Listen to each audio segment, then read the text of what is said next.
We come to Harry Stronach from the Akaroa Ratepayers Association. Harry, good morning. Thanks for joining us. Good morning.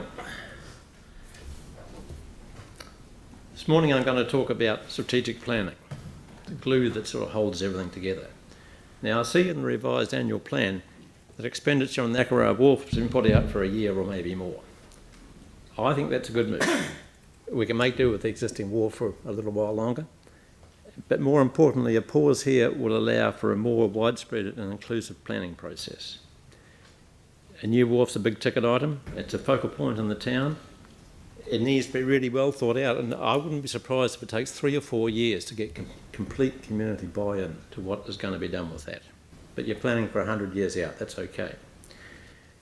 Now, planning, the crystal ball business, you look into the future, evaluate the trends, and if you get it sort of 60% right, you might think you're doing okay.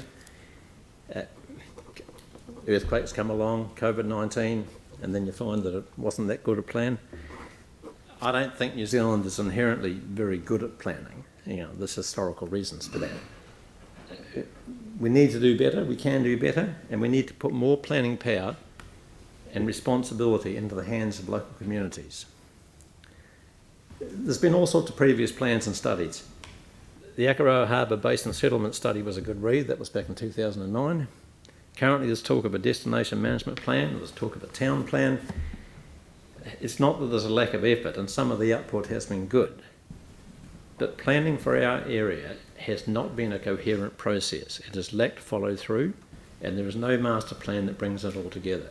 Most importantly, there has seldom ever been any real community buy-in.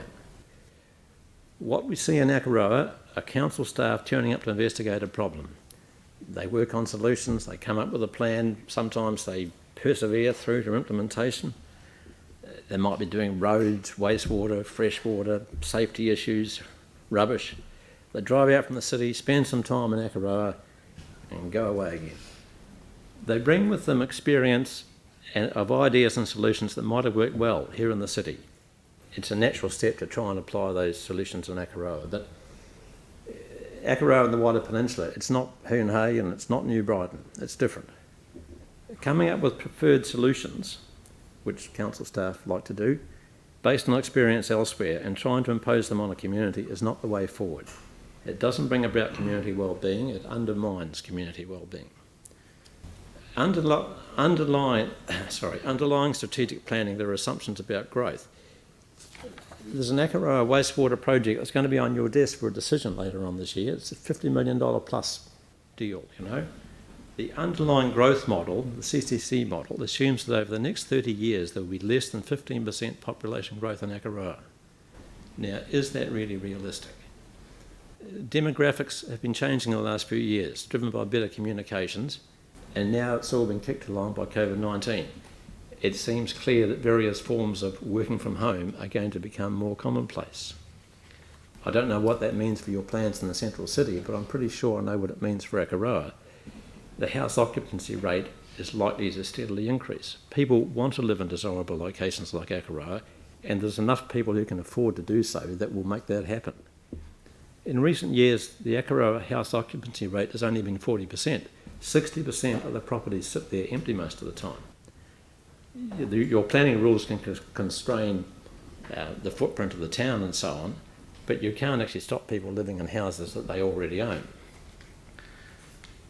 There's been steady development going on in the background. Some mornings there are more concrete trucks coming out to Akaroa than there are cars with CCC on the side of them.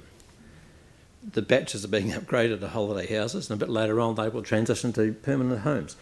If the occupancy rate in Akaroa goes to 80%, it will still be lower than most towns in New Zealand, and the permanent population will have doubled from the current value. So what does that mean for planning? I've already mentioned the wastewater scheme, and you can think about that when you're making the decision on it. The water supply into the town was in crisis mode this last summer. It's only going to get worse.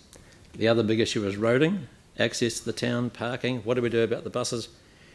We don't really have a plan for that one at all at the moment, so we can start from scratch on that one. So strategic planning, we need to focus on this and make it work. We need to make sure that there is meaningful involvement from the community, and we need a process that that lets the community take ownership of the results. Thank you. And thank you. That's just filled the 5 minutes available, so it doesn't leave time for questions. But thanks for speaking with us this morning, and also for your written submission, which has already been made available. Thank you. Thank you.